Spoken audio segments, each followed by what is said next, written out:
alamin. Salawat dan salam buat baginda Nabi Muhammad sallallahu alaihi wasallam. Allahumma shalli ala sayyidina Muhammad wa ala ali sayyidina Muhammad.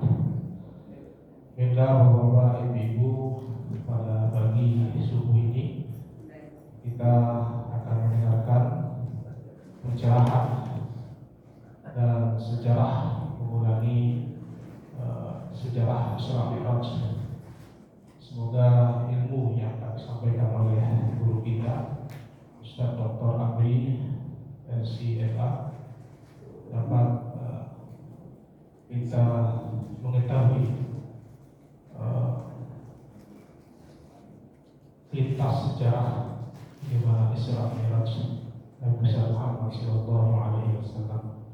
Baiklah, waktu dan tempat dipersilakan pada Ustaz. Assalamualaikum warahmatullahi wabarakatuh.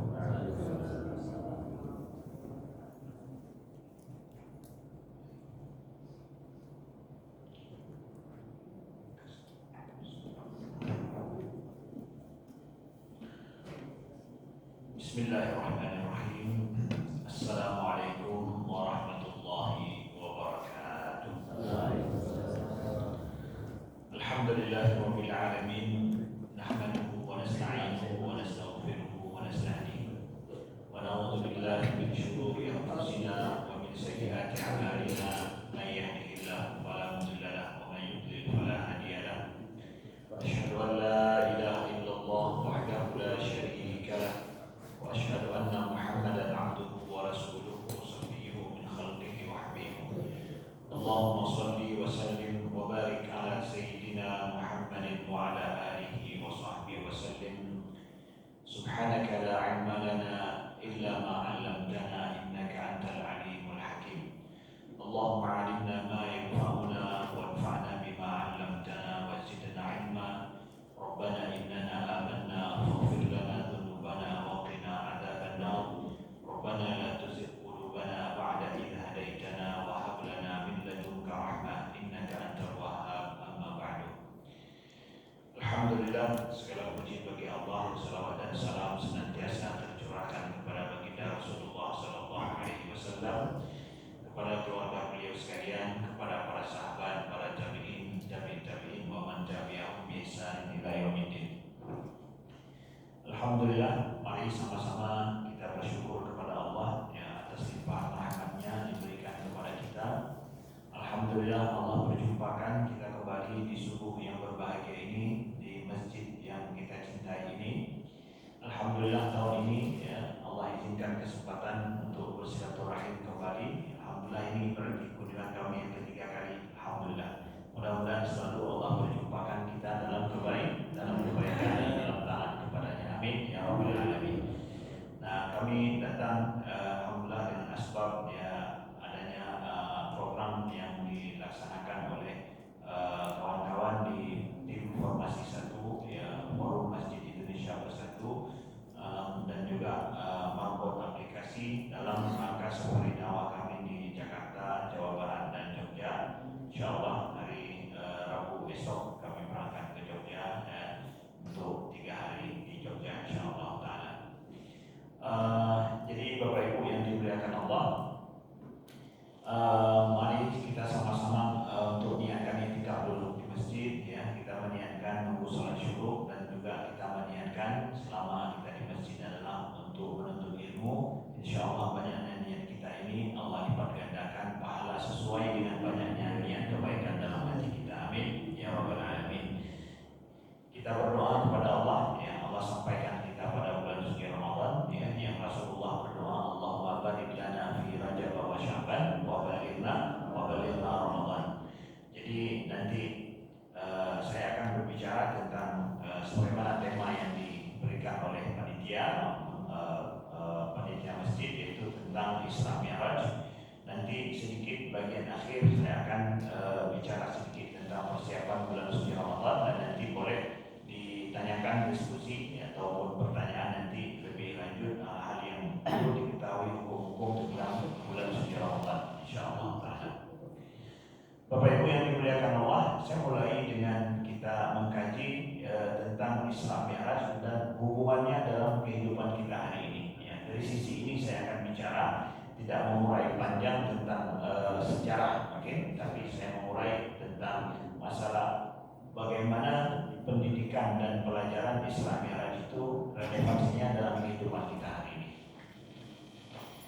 Bapak Ibu yang dimuliakan Allah, ya, kita membaca dalam Al-Quran, Allah Subhanahu Wa Taala berfirman dalam surat Al-Isra. Jadi kejadian Isra Mi'raj Nabi ini, yang harinya kita tanggal merah hari itu, yang sempat kita hari itu mungkin ya liburan, cuma berlibur saja, tapi belum sempat mengambil pelajaran dalam Isra Mi'raj. Yang ada pelajaran liburan, ya, libur, sedangkan pelajaran agama dari Isra Mi'raj belum kita ambil. Mari kita lihat pada kesempatan ini dalam ayat yang Allah sampaikan. Surat Al-Isra. Ada satu surat namanya Al-Isra. Jadi kejadian ini diabadikan dalam Al-Quran dengan nama satu surat, Al-Isra. Ya. Dimulai dengan ayat A'udzubillahi minasyaitonirrajim. Bismillahirrahmanirrahim. Subhanalladzi asra bi'abdihi laila minal masjidil harami ilal masjidil aqsa alladzi barakna hawlahu linuriyahu min ayatina innahu huwas samiul basir. Allah berfirman, Maha suci Allah yang telah asra bi'abdihi, yang telah memperjalankan hambanya pada malam hari, minal masjidil haram, dari masjidil haram ke masjidil aqsa, yang telah kami berkahi di sekelilingnya, linuriyahu min ayatina, untuk kami nampakkan, perlihatkan kepadanya tanda-tanda kebesaran kami. Innahu was-sami'ul basir, sesungguhnya Dia Allah Maha mendengar lagi Maha melihat.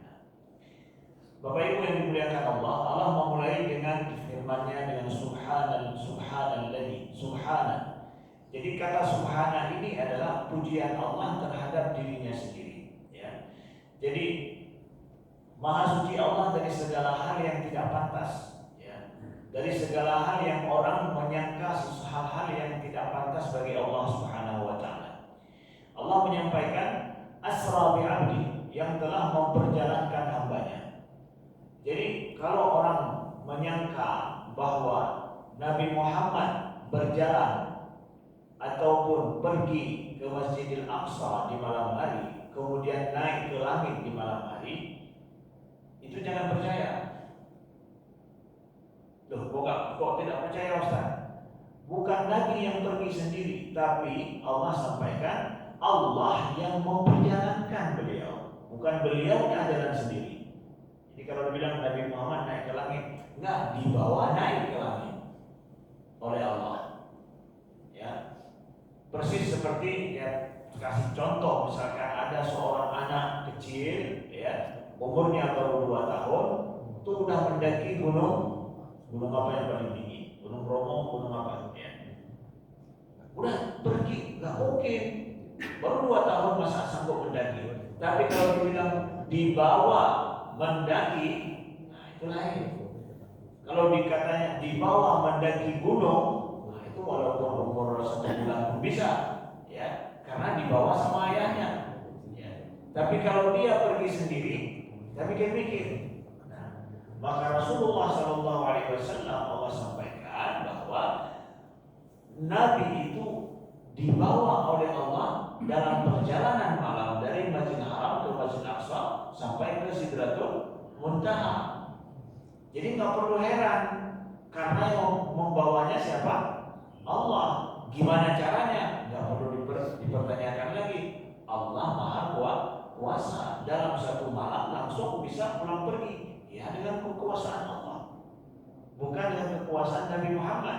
Kalau kita mengukur dengan kekuasaan kita, kekuasaan manusia saja, ya mungkin kita mempertanyakan bagaimana itu bisa terjadi, hukum fisikanya bagaimana itu, ya. Jadi ini bukan hukum fisika, tapi hukum Allah yang berlaku, mukjizat daripada Allah. Sudah, itu tutup buku kita membicarakan bahwa mungkin enggak, ya.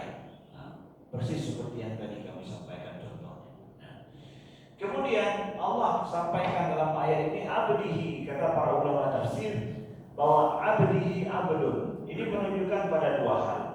Jadi Allah nggak katakan pada Nabi Muhammad dengan memperjalankan Muhammad, ya. Dialah Allah yang telah memperjalankan Muhammad dari Masjidil Haram ke Masjidil Aqsa. Enggak, Allah sampaikan abdihi, hambanya, ya, hambanya.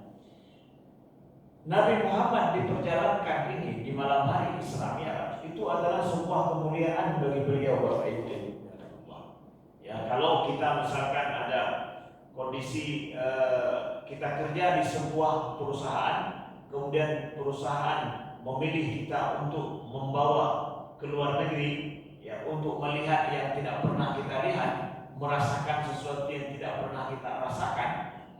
Saya pikir kita semua paham kalau ini adalah sebuah penghargaan, ya, untuk memuliakan kita, ya, untuk diberikan suatu hal ini. Nabi Muhammad juga adalah untuk dimuliakan oleh Allah, diberikan penghargaan kemuliaan yang belum pernah diberikan kepada nabi-nabi sebelumnya.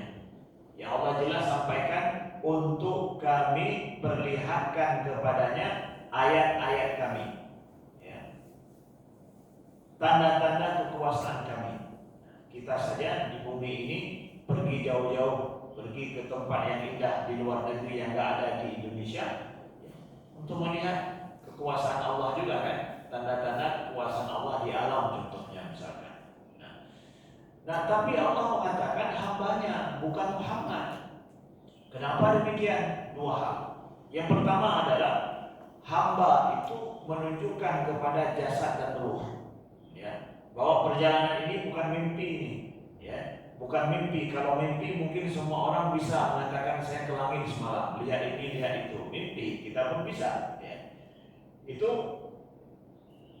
Tapi Abdul menunjukkan bahwa jasad beliau betul-betul berjalan ke sana, kemudian ruh beliau juga sekaligus, jadi komplit, ya, ya. Bukan dengan ruh saja, ya, tapi jasad dan ruh. Itu yang pertama. Yang kedua, menunjukkan kepada bahwa dalam posisi seorang itu, kondisi berharga ataupun berada di atas langit dalam tanda kutip, sebaik-baik manusia itu adalah pada saat kondisi seperti itu di puncak. Itu pada saat dia sadar kalau dia itu hamba Allah, ya. Kondisi yang di puncak dalam hidupnya, penghargaan sehebat-hebatnya, di titik itu dia sadar dia itu hamba Allah, itulah sebaik-baik orang. Nabi Muhammad saja mendapatkan penghargaan yang super, tidak ada didapatkan oleh nabi-nabi lain. Allah sebutkan dalam posisi itu beliau itu hamba Allah. Ini penghargaan ini adalah peringatan kepada kita siapapun saudaraku yang dimuliakan Allah, Bapak Ibu, bahwa kita di titik yang paling hebat dalam hidup kita, paling yang kita harapkan mendapatkan, di titik itu ingat kita hamba Allah. Itulah yang diharapkan oleh Allah. Dan di sinilah fitnah dunia datang dalam hidup kita sering.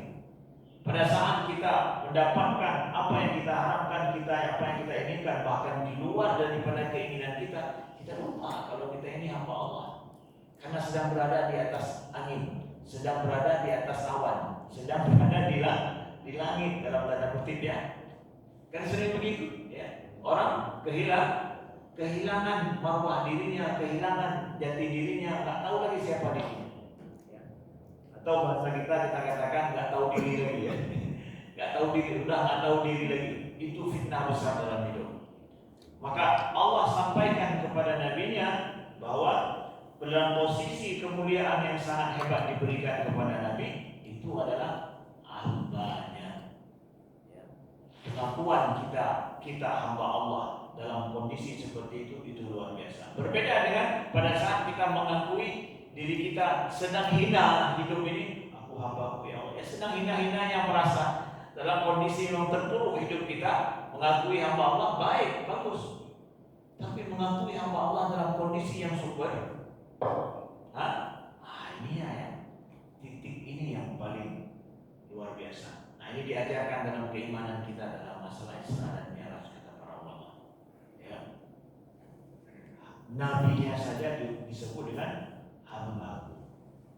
Itu seasli-aslinya kita. Kan orang kadang ketika ingat namanya saja dalam kondisi berada di atas angin, itu dia kan hilang, gitu kan. Merasa inilah saya, nama saya ini, itu bahaya itu. Dia hanya ingat namanya, lupa dia kan asli dia itu hamba Allah. Bapak Ibu yang dimuliakan Allah, ya. Kemudian Allah sampaikan bahwa ya, diperjalankan di malam hari. Ustaz, kenapa nggak siang Ustaz? Ya, memangnya beda sama Allah siang dan malam. Tapi Allah memilih malam hari. Jadi kita mengatakan bahwa nggak kuasa Allah di siang hari, bisa. Kenapa tidak berkuasa Allah?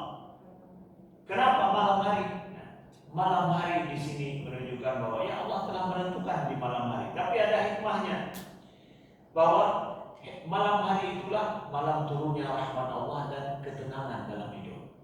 Ya, makanya kita berjumpa sama Allah juga itu yang paling baik kapan? Sepertiga siang atau sepertiga malam? Sepertiga emangnya kalau siang ya sepertiga malam itulah. Maka sedekat-dekatnya orang sama seorang hamba dengan Allah itu di malam hari loh. Ya, di malam hari sedekat-dekatnya. Kalau kita mau beribadah sebaik-baik ibadah dan kita mendekatkan diri itu, kalau dibandingkan ya siang dengan malam, maka di malam hari Allah menentukan malam hari lah masanya kita mendekatkan diri. Itu turunnya rahmat Allah, sebaik-baiknya masa untuk kita beribadah itu di malam hari. Nah, terjadinya sesuatu yang wah juga sering itu di malam hari. Di esok harinya sudah kita tahu apa yang terjadi tadi malam. Makanya politikus sering gak tidur malam untuk merancang planning dan perencanaan untuk besok hari ya. Karena dibikin malam hari lah ya. Nah gitu. Begitu juga yang perampok juga yang mikir juga malam hari dia ya. Gak ada tidur karena apa? Ada kejadian besar malam hari, rahmat Tuhan dia begitu. Bereaksi dia di malam hari. Malam hari bukan berbuat maksiat, tapi masa kita mendekatkan diri pada Allah. Nauzubillah, kalau justru di malam hari orang di saat itu dia melakukan maksiat, betul-betul penentangan terhadap hukum Allah itu. Malam hari ketenangan, tidur, beristirahat, mendekatkan diri kepada Allah. Saatnya kondisi rohani kita itu diperbaiki. Ruh berpisah dengan jasad kita kapan? Malam hari. Ya, di malam hari. Betul-betul malam hari itu adalah waktu rohani sebenarnya.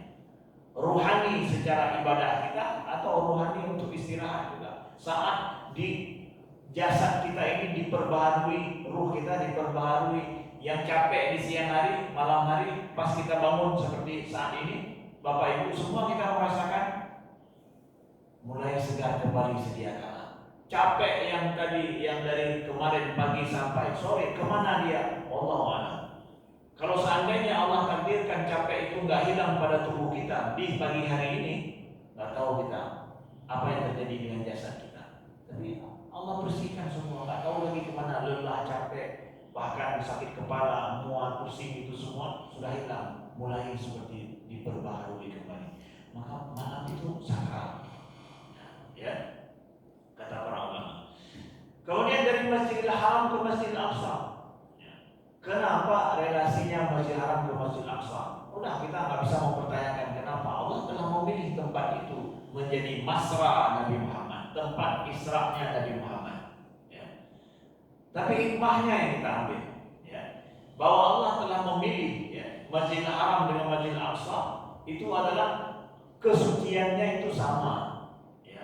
Itu Masjidil Haram. Hari ini kita selalu rindu akan Masjidil Haram karena kiblat kita. Tapi kiblat kita yang pertama itu adalah sebenarnya ke kiblat Nabi ke Aqsa.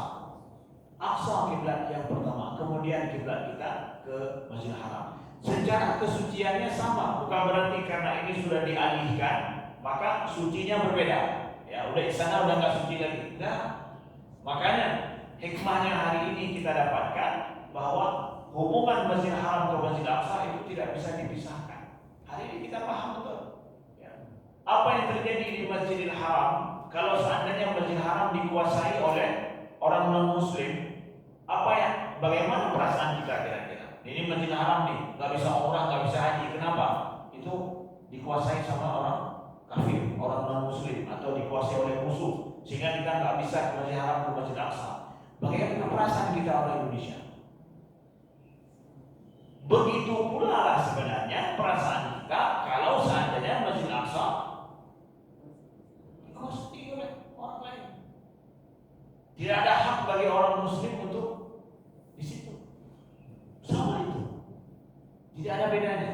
Maka kewajiban umat seluruh dunia kapan saja Masjidil Haramkah, Masjidil Aqsakah berada di tangan musuh, kewajiban kita bersama untuk membebaskan itu.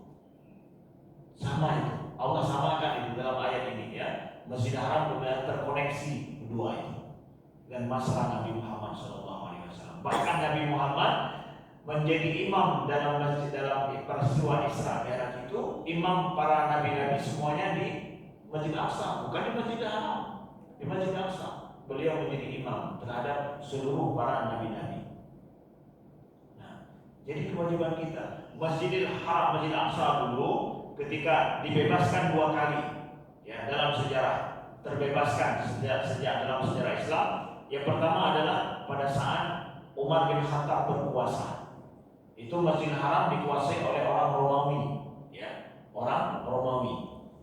Abu Ubaidah bin Jarrah yang memimpin peperangan sehingga terbebaskannya Masjidil Aqsa dan sekitarnya. Ya, bebas daripada kekuasaan orang-orang yang zalim. Tapi Umar tidak mengusir orang-orang Kristen yang ada di situ.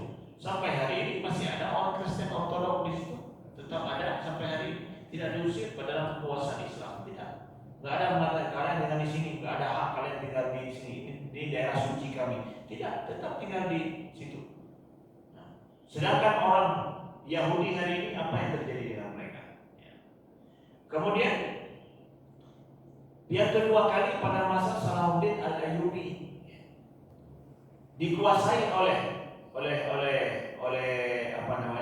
tentara salib yang kedua kali. Salahuddin Al-Ayyubi membebaskan lagi. Di 2 kali dikuasai oleh musuh, 2 kali mampu dibebaskan. Hari ini kita menjadi saksi sejarah. Itu Masjidil Aqsa dikuasai lagi yang ketiga kali oleh musuh. Lalu kita merasa berkewajiban nggak untuk membebaskan itu? Udah 2 kali itu umat Islam berhasil karena apa? Merasa kewajiban mereka untuk membebaskan. Maka kalau seandainya di antara kita ada merasa bahwa Masjid Aqsa itu nggak ada urusan gue, urusan ya orang masing-masing negerinya sendiri gitu. Kita umat Islam ya, yang punya hari ini kita ditakdirkan Allah hidup di masa Masjid Aqsa itu berada kembali jatuh ke tangan musuh, ke tangan orang yang zalim. Nah ini dia. Maka kita merasa kewajiban. Sebenarnya dalam perang kemarin itu terjadi di Gaza, yang kita kirim bukan cuma obat, tapi senjata, peluru kendali yang kita kirim. Itu sebenarnya yang kita kirim. Siapa bilang bukan kezaliman yang terjadi di Gaza? Yang tidak bisa kita bayangkan yang terjadi di Gaza itu. Kezaliman sudah di luar batas kemanusiaan. Siapa yang dia manusia? Kita udah nggak bicara lagi Islam saja, udah manusianya masih ada kemanusiaan nggak nih? Kita menjadi saksi sejarah melihat secara live kejadian dibantai saudara kita tanpa mampu berkutik apa-apa, menunjukkan pada kelemahannya kebersatuan umat Islam ini.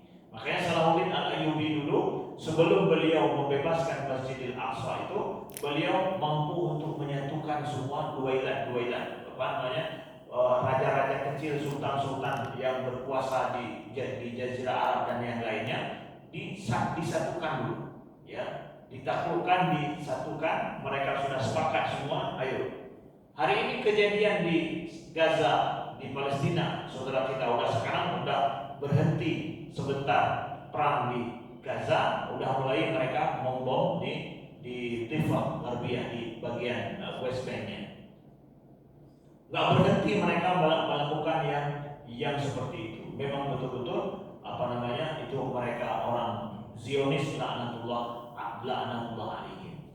Kita nggak mampu berbuat apa-apa kepada mereka karena negara Muslim, negara-negara orang Islam ini tidak bersatu. Ya, negara Arab kita juga di sini kekuatan kita lemah. Ya, kekuatan kita lemah.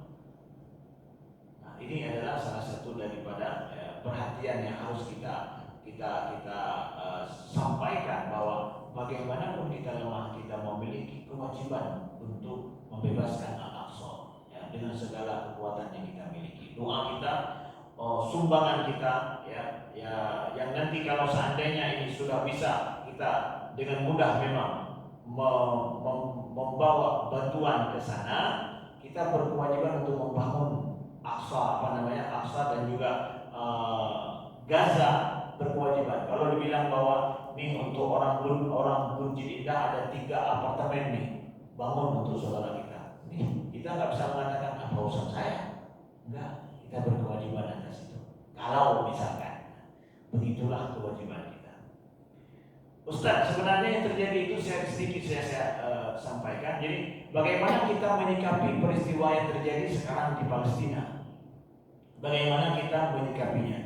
Israel itu sebenarnya seperti apa, Ustaz? Apakah itu orang Yahudi tulen? Memang Yahudinya? Israel itu bukan permasalahan dengan Yahudinya. Banyak juga orang Yahudi yang mereka anti terhadap negara Israel. Ya. Tapi masalah Yahudi negara Israel ini adalah gerakan Zionisme yang dibuat oleh Theodor Herzl dengan memakai agama Yahudi sebagai jalan untuk dia bisa membangun negara, ya, Israel sebagai bentuk daripada negara kolonialisme Barat di Timur. Theodor Herzl ini yang membuat gerakan Zionisme, dia itu ateis. Orang Yahudi sendiri mengakui dia itu ateis. Dia bukan orang Yahudi. Ya. Keturunan dari ayah bapaknya Yahudi betul, tapi dia adalah ateis. Dan gerakan Zionis ini dipelopori oleh orang-orang ateis. Bukan bahkan yang yang memproklamasikan Israel itu, ya. Itu Ben Gurion. Kalau di Indonesia ada Soekarno, Israelnya itu Ben Gurion. Ben Gurion ini ateis ya, bukan orang Yahudi. Makanya orang Yahudi sendiri yang ortodok, yang mereka mengakui menjalankan agama dan keyakinan mereka berdemonstrasi terhadap negara Israel ini. Dia adalah, sebenar-benar kita pahami negara Israel ini adalah negara penjajahan kolonialisme. Dan bentuk penjajahan yang komplit hari ini, bentuk penjajahan yang paling sempurna itulah negara Israel yang saat ini abad ini yang kita lihat. Dulu dalam sejarah ada penjajahan sempurna, yaitu seperti Amerika dan Australia, itu penjajahan yang sempurna juga. Arti sempurna apa? Bukan baik ya, tapi komplit. Aslinya orang asli dibunuh semua, atau disuruh menyingkir keluar. Itulah penjajahan yang paling. Kalau penjajahan di Indonesia, kita masih nggak diusir dari tempat kita, tapi bumi kita diambil hasilnya mungkin ya. Kita dipaksa untuk bekerja untuk mereka. Kalau ini memang dibersihkan. Makanya Trump hari ini mikirnya apa? Ini balik orang Gaza dikeluarkan, ya, taruh dengan orang lain atau pilih. Itu adalah logika kolonialisme sejak zaman dulu yang paling komplit begitu. Di Australia habis semua orang asli, Amerika, Kanada juga sama. Ini Israel, kita lihat secara langsung negara kolonialisme yang paling sadis. Ya, itu ada dasar itu. Ya, kita bukan benci agama Yahudi, tapi Zionisme yang menunggangi agama Yahudi ini yang menjadi masalah munculnya negara Israel. Sedikit saya beritahukan tentang itu untuk kita pahami. Lalu, Bapak Ibu yang dimuliakan Allah, kejadian Isra Mi'raj Nabi Muhammad ini itu juga tidak terlepas daripada sejarah sebelumnya yang kita lihat. Sebelumnya apa yang terjadi dengan Nabi Muhammad? Sebelumnya Rasulullah SAW terjadi 3 peristiwa yang sangat dahsyat dalam hidup beliau. Sebelum Isra Mi'raj ini, karena dalam setiap sejarah kita membaca, kita jangan lihat kejadian itu saja. Sebelumnya apa sih? Itu baru kita bisa membaca ini kejadian kenapa terjadi. Setahun sebelum Isra Mi'raj, kejadiannya adalah Rasulullah meninggal istri beliau, Khadijah. 2 bulan setelah meninggal istri beliau, meninggal pula paman beliau, Abu Thalib. Ya. Istri beliau ini adalah orang yang pertama beriman kepada beliau dan menghabiskan harta, tenaga semuanya demi Nabi SAW di masa yang paling sulit dalam dakwah beliau itu di Mekah. Paling sulit dakwah beliau. Semua anak Nabi kecuali Ibrahim itu datangnya dari Khadijah. Beliau punya banyak anak. Ya. Beliau mengurus anak beliau, kemudian mengurus Nabi, ya, suaminya, ya, yang masa yang sangat sulit ketika di Mekah. Makanya datang Jibril, ya, suatu ketika datang Jibril berkunjung ke rumah Khadijah. Ya. Jibril mengatakan, wahai Muhammad, sampaikan salamku pada Khadijah. Karena Khadijah, Jibril nggak bisa berkomunikasi langsung dengan Khadijah, tapi bisa dengan Nabi. Ketika sudah di rumah, ya, lalu Nabi mengatakan, iya Khadijah, ini Jibril menyampaikan kepadamu salam. Khadijah senang. Di mana Jibril? Beliau tahu Jibril sedang ada di rumah, tapi beliau nggak bisa lihat, nggak terkoneksi dengan beliau. Senang beliau. Kata Jibril, berikan kabar gembira kepada Khadijah dengan rumah di surga yang di dalamnya tidak ada kelelahan dan tidak ada kesibukan lagi. Ya. Kasih tahu kepada Khadijah ada rumah bagi dia di surga yang di dalamnya nggak ada lagi apa? Kesibukan dan lelah. Apa artinya? Memang di rumah Nabi itulah beliau, sibuk dan lelahnya luar biasa. Mungkin itu juga yang dirasakan oleh ibu-ibu, ya. Ya, bagaimana di rumah pada saat anak-anak kita masih banyak kita urus, ya, kesibukannya seperti apa, lelahnya kita mikir, apalagi suami bisnismen besar, ya, urusannya banyak dia urus, ya, bentar-bentar ada masalah pulang rumah bawa masalah, seorang istri harus seperti apa? Bayangkan, ya, Nabi Muhammad lebih daripada itu, ya. Bagaimana dengan Khadijah? Maka Khadijah itu adalah pelipur lara Nabi dari dalam rumah. Betul-betul adalah pelipur lara beliau, tapi diambil oleh Allah pada saat masih belum apa-apa, ya. Nabi Muhammad masih sangat sulit hidup beliau di Mekah. Abu Thalib itu adalah yang membackup Nabi dari luar rumah. 3 bulan setelah Khadijah tidak ada, Abu Thalib wafat, diambil oleh Nabi, oleh Allah Subhanahu wa Ta'ala. Sehingga tinggallah Nabi di Mekah itu tidak ada perlindungan luar dalam secara hukum dunianya. Jadi luar dalam nggak ada perlindungan lagi. Betul-betul bahasa kita dalam tanda kutip, ya, seperti Nabi tidak tahu harus kemana lagi, seakan-akan gitu, ya, secara hukum dunianya.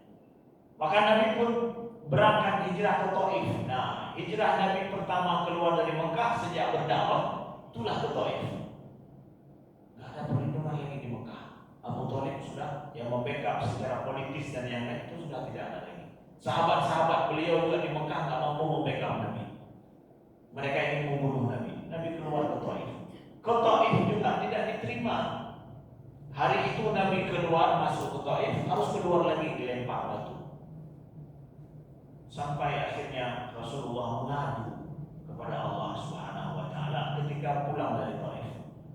Makanya pernah ditanyakan oleh Sayyidah Khadijah atau Sayyidah Aisyah radhiyallahu anha, ya Rasulullah, dalam masa kamu berdakwah, kapan masa yang paling sulit engkau hadapi? Nah, kan ada yang paling sulit kapan ya Rasulullah?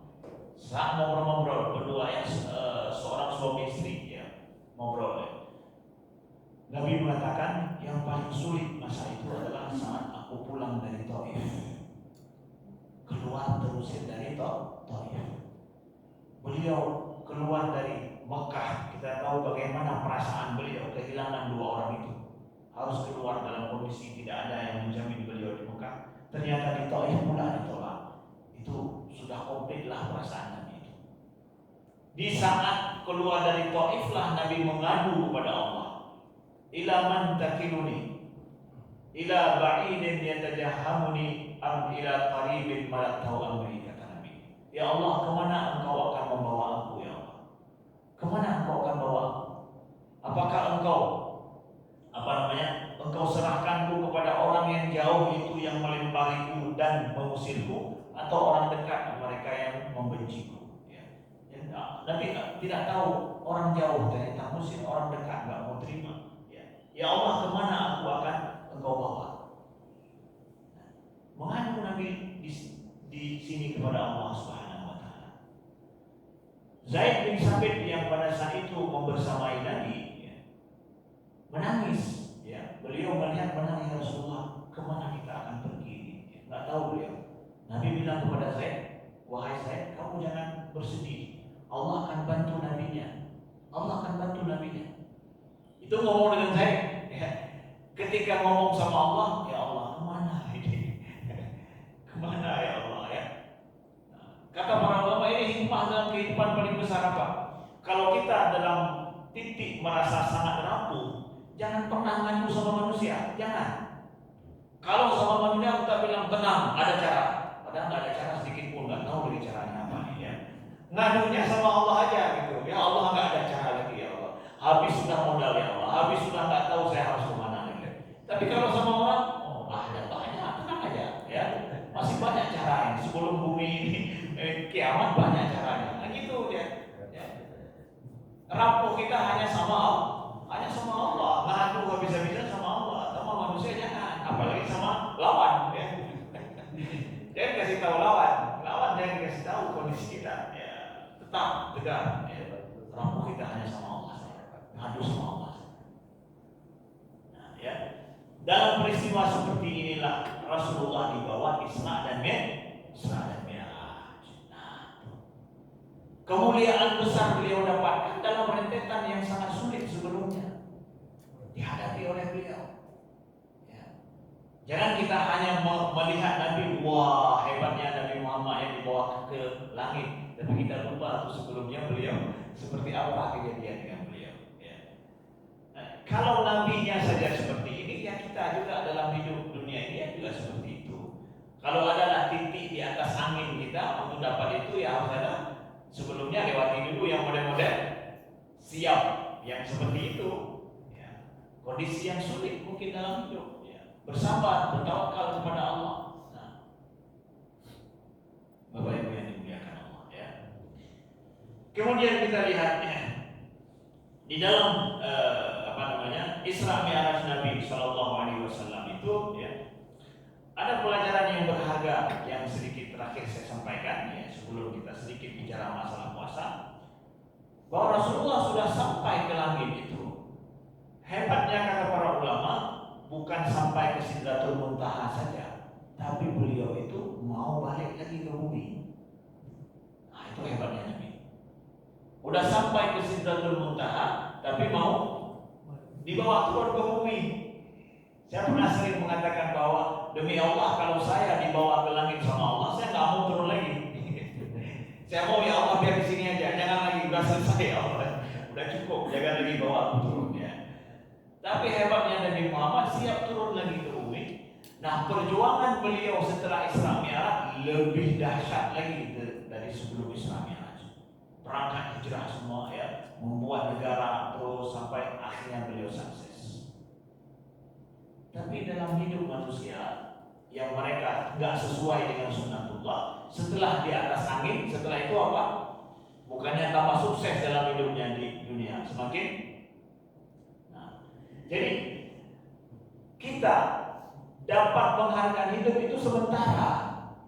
Ya, Nabi Muhammad aja berada di langit itu hanya 1 malam. Ya. Jangan lengah ya. Perjuangan justru lebih besar setelah itu. Orang yang nggak lengah dengan penghargaan seperti itu, ya Nabi Muhammad siap setelah itu berperang, berdarah-darah lagi ya. Bahkan wajah beliau pernah ditombak, kena di wajah beliau sampai gigi geraham beliau copot. Bayangkan itu setelah Isra Mi'raj. Udah melihat ayat-ayat Allah di langit tuh, betapa dekatnya beliau, ya, betapa dicintainya beliau oleh Allah. Maka kita jangan merasa kalau seandainya dalam hidup ada masalah dalam hidup, tanda Allah udah jauh dari kita, Allah nggak sayang sama kita. Karena apa? Kok semakin hari semakin dahsyat terus ini, ya.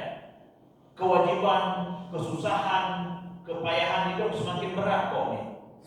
Maka sering kawan-kawan muda, anak-anak muda tanya kepada saya dalam kajian anak muda itu, Ustaz, saya setelah hijrah kok semakin sulit hidup saya. Jadi kamu berpikir bahwa Allah gak cinta sama kamu setelah kamu hijrah.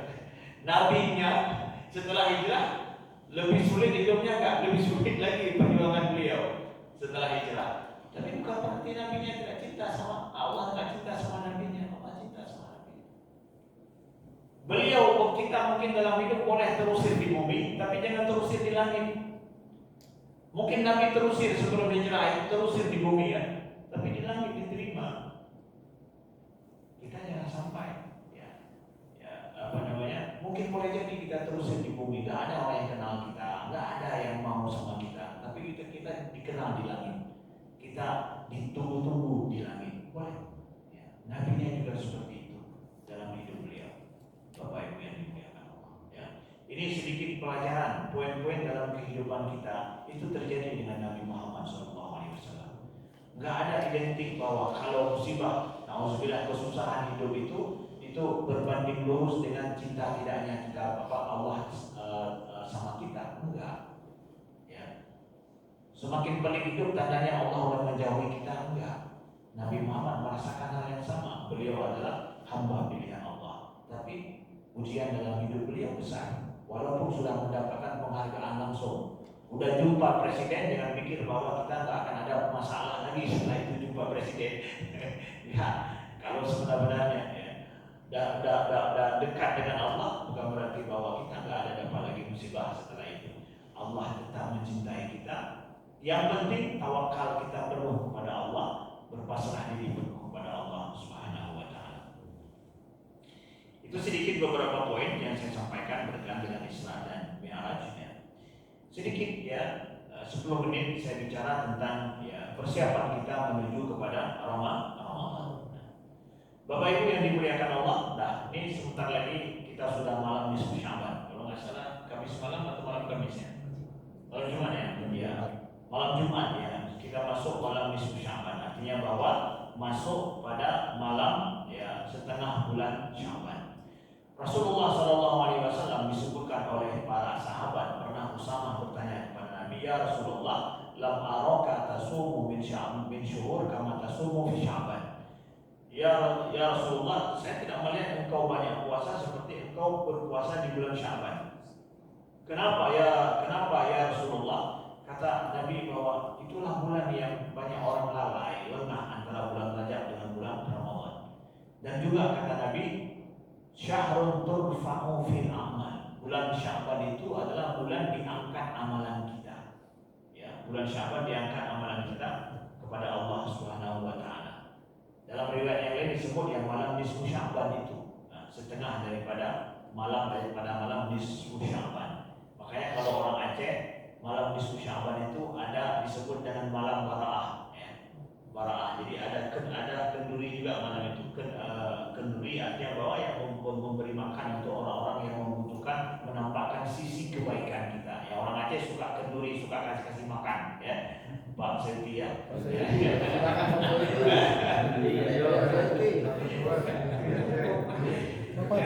Kasih makan Pak Selvi. Ya. Jadi itu ada orang Aceh seperti itu. Kasih makannya tapi yang mau sholat ya, yang malam sholat. Ya. Jadi, nah apa yang akan kita bicarakan ini adalah persiapan kita menuju bulan Ramadan. Bagi mereka yang sudah terbiasa puasa di awal Sya'ban, silakan terus berpuasa sunnah ya sampai 2 hari sebelum bulan Ramadan ya. Tapi kalau baru memulai mau rencana puasa sunnah setelah nisfu Sya'ban itu dilarang. Ya, Nabi mengatakan bahwa idza tasafa Sya'ban fala tasumu hatta Ramadan. Kalau sudah setengah Sya'ban yang terakhir, maka jangan engkau berpuasa sampai bulan Ramadan. Jadi nggak boleh puasa sunnah bagi yang baru mau coba puasa ya. Setelah nisfu Sya'ban jangan lagi, dilarang tuh ya. Tapi kalau sudah memulai dari awal Sya'ban, Senin Kamis gitu ya, itu boleh. Atau ambil paket yang 3 hari doang, yaitu 13, 14, 15 nih ya. Itu paket 3 hari saja. Kalau ini paket bulanan ya. Kalau yang Senin Kamis paket mingguan ya, mingguan. Ini kalau nggak ada mingguan ya udah berarti ambil paket 3 hari saja. Setelah itu berarti tidak ada puasa lagi, ya, tidak ada puasa sunnah lagi, ya. Kenapa? Dilarang Nabi khusus, dilarang karena apa? Karena itu sudah mendekati Ramadan, persiapkan diri untuk Ramadan supaya tidak ada terjadi hal yang tidak diinginkan dalam hidup kita dengan kondisi kesehatan kita. Udah habis ya? Ya, ya. Saya bicara to the point saja tentang masalah puasa. Rukun puasa Bapak Ibu yang dimuliakan Allah. Ya, saya hanya bicara rukun puasa aja untuk mengulang kaji secara fikih. Ya. Rukun puasa itu ada dua. Ya. Rukun puasa ada dua. Di mana-mana saya beri, saya ingatkan ini. Yang pertama rukun puasa itu niat. Ya. Saya bicarakan ini mazhab Imam Syafi'i. Ya. Niat. Ya. Pertama niat puasa. Niat ini membedakan antara adat dengan ibadat. Ya. Niatlah yang membedakan. Kita pergi ke dokter kan disuruh puasa juga untuk cek darah kita. Ya. Tapi itu hanya niat untuk kesehatan. Tapi ini niat puasanya, niat puasa dia harus diniatkan kita melakukannya karena Allah atas dasar tuntutan iman kita. Kita lakukan karena Allah Ta'ala. Ya. Nggak ada karena yang lain. Bukan mau diet, ya. Bukan mau ini, mau itu, bukan. Karena tuntutan karena Allah. Nah, kriteria niat 3 dalam mazhab Imam Syafi'i. Ini mohon diingat baik-baik. Ini dalam mazhab Imam Syafi'i. Kalau ada beda pendapat, tahu berarti itu bukan mazhab Syafi'i, bukan mazhab Imam Syafi'i. Yang pertama adalah niat itu supaya dia sah rukun niat itu dipasang di malam hari niat. Mulai dari sejak maghrib sampai sebelum subuh, sebelum waktu sholat subuh. Itu masa kita pasang niat untuk puasa wajib Ramadan. Beda dengan puasa sunnah. Puasa sunnah boleh pasang niat kapan aja. Sebelum zuhur boleh pasang niat asal nggak ada makan minum. Tapi kalau puasa Ramadan wajib itu masa niatnya itu dari maghrib sampai sebelum subuh. Itu masanya, waktunya. Kemudian niat itu harus ditentukan. Tentukan kalau saya puasa Ramadan esok hari itu Ramadan tahun ini nih. Harus dipastikan ditentukan demikian. Kenapa? Karena ada orang yang hari ini sedang puasa Ramadan. Hari ini puasa Ramadan dia. Qadaan. Kan puasa Ramadan kan? Yang qada itu kan ibu-ibu yang qada kan puasa Ramadan sekarang ya. Tapi Ramadan tahun lalu ya. Maka ketika Ramadan tahun kita masuk bulan Ramadan, niatkan ini puasa kewajiban Ramadan tahun ini, bukan tahun lalu. Nah, itu yang nomor 2, pastikan pada niat. Yang ketiga kriteria niat itu diulang setiap malam, setiap hari diulang. Ustaz, itu kan ada Ustaz juga yang bilang bahwa cukup sekali saja 1 bulan selesai urusan, nggak perlu niat ulang tiap malam. Itu mazhab Imam Abu Hanifah seperti itu. Bahwa sekali niat untuk 1 malam, untuk 1 bulan. Tapi dalam mazhab Imam Syafi'i tidak. Setiap hari harus ada niat puasa. Ya. Tapi dalil Imam Syafi'i kuat. Ya. Kuatnya seperti begini. Ya, saya sering menyampaikan bahwa kalau kita sholat, kita hanya niat sekali saja kan. Untuk 4 rakaat misalkan. Nggak ada rakaat 1, 2, 3 ada niat lagi. Nggak ada. Sekali niat 1 paket terus. Tapi kalau batal rakaat yang ketiga, mulangnya semuanya. Kalau kita puasa batal di hari yang ke-10, mulangnya dari awal. Enggak, hari ke-10 aja. Jadi dia ibadah parsial ya. Kalau ada satu yang rusak, nah yang rusak ini jangan diganti. Itu aja. Yang lain tidak terganggu. Jadi dia bukan ibadah 1 paket. Tapi dia apa? Ya, terpisah-pisah dia. Makanya setiap malam niat untuk esok puasa. Maka kalau orang terlambat niat, saat ini dia terbangun, nggak sempat sahur, ya, terbangun dia ternyata sudah saat ini jam 6 misalkan. Gimana Ustaz? Saat itu dia pasang niat. Dalam masa Imam Syafi'i sudah itu tidak sah. Puasa hari itu tidak dianggap dia qadha. Kenapa? Masa meniatkan sudah lewat. Ya, dia harus niatkan masa ketika itu adalah pada saat sedang waktunya belum masuk subuh. Udah dia pasang niatnya. Nah, begitu. Kemudian yang kedua rukun daripada puasa adalah yaitu nahan diri dari segala hal yang membatalkan puasa. Itu rukun yang kedua. 2 saja rukunnya, nggak ada banyak. Apa aja yang membatalkan puasa? Makan minum dengan sengaja, berhubungan hubungan suami istri dengan sengaja, kalau lupa itu diampuni, dimaafkan. Makan lupa, minum lupa, hubungan suami istri juga lupa, gitu ya. Itu dimaafkan.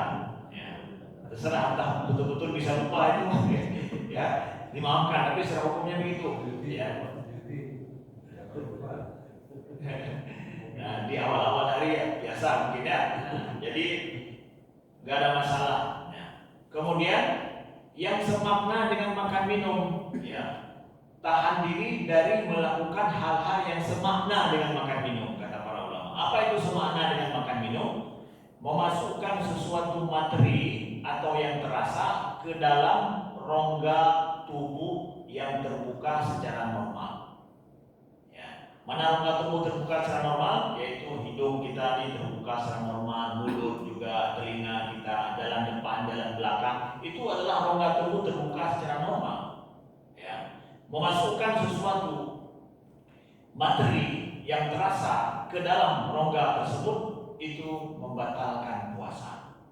Maka menyemprotkan sesuatu dalam mulut, kalau misalkan orang sesak, ya, itu batal puasanya. Itu dia qada puasa hari itu kalau terjadi sesak nafasnya. Begitu juga memasukkan cairan ke dalam hidung, yang cairan itu bisa sampai ke kerongkongan, itu bisa batal puasa. Ya. Sedangkan orang yang berwudu itu tidak masalah, ya, tidak masalah selama 3 kali saja dia mencuci. Kalau seandainya ada yang tertelan tanpa sengaja, itu nggak batal puasa. Ya, kalau berwudu, di luar wudu kalau tertelan itu batal puasa. Nah, kemudian orang yang tetesan mata bulan Ramadan nggak batal puasa. Kenapa? Dia bukan rongga tubuh yang terbuka. Suntikan juga, berbagai macam bentuk suntikan itu nggak batal puasa, karena itu bukan rongga yang terbuka secara normal, maksudnya. Infus juga tidak batal puasa, kecuali infus glukos yang pengganti makan, itu batal karena itu semakna dengan makan. Ya. Ya, telinga, tetesan telinga yang dia itu bisa lepas dan bisa terasa masuk ke dalam, itu bisa batal puasa. Tapi kalau pakai ini dengan korek kuping itu tidak batal puasa. Ya, tapi tetesan khusus itu bisa batal puasa. Tapi kalau korek kuping dan ini aja itu nggak batal puasa, karena itu nggak akan masuk ke terasa ke sini, gitu ya. Enggak ya. Nah, gitu. Apalagi? Nah, mensucikan diri. Ya, bagus. Mandi, rendam diri itu nggak batal puasa, kecuali berendam sambil minum. Nah, mandi juga bisa batal puasa kalau sambil mandi minum. Tapi kalau nggak minum nggak masalah, nggak batal puasa. Ya. Berenang nggak batal kalau seandainya nggak masuk air dan tidak masuk air ke dalam mulut. Ya, tidak tertelan air. Ya. Berendam sambil dengan berenang sama aja, ya. Ya, bagi yang mungkin ada treatment harus berenang, ya, boleh dia melakukan berenang sedang berpuasa, tapi pastikan tidak ada masuk air. Nah. Baik, sampai di sini dulu. Ada yang ingin ditanyakan, silakan. Ya. Menyimpang sedikit, tapi masih dalam surat Isra. Dalam surat. Assalamualaikum warahmatullahi wabarakatuh. Waalaikumsalam. Menyimpang sedikit dari yang Ustaz bicarakan, tapi masih dalam surat Al-Isra, itu ayat 4.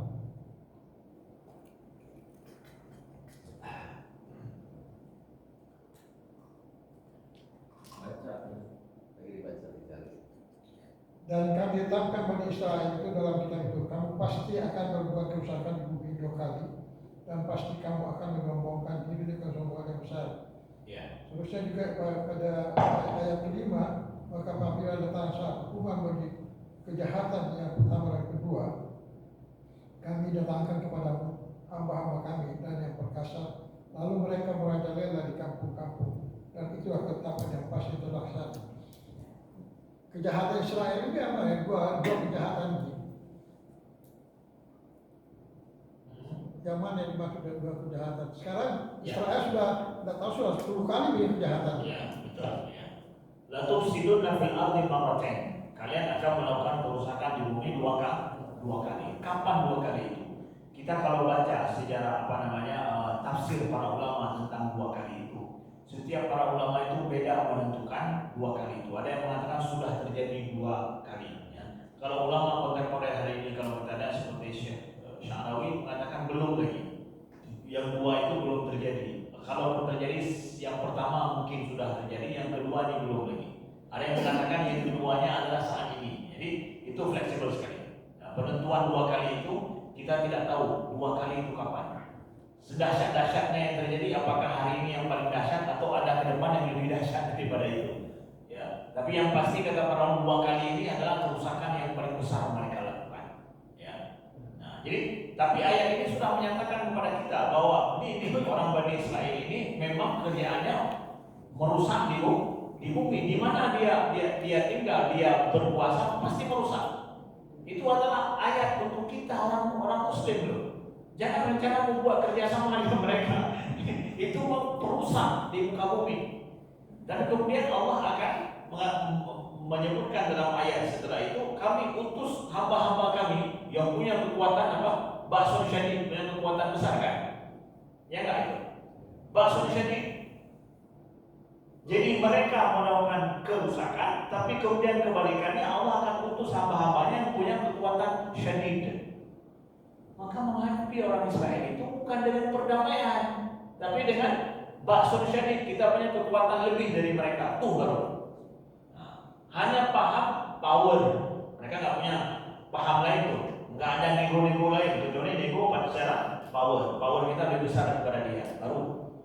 Nah, maka kita umat Islam berhadapan dengan Bani Israel bukan kita memakai diplomasi apa kalau nggak punya power, ya, power tanpa diplomasi tanpa power sama dengan jual diri kan. Nah ini begitu, itu ayat itu telah kasih tahu sama.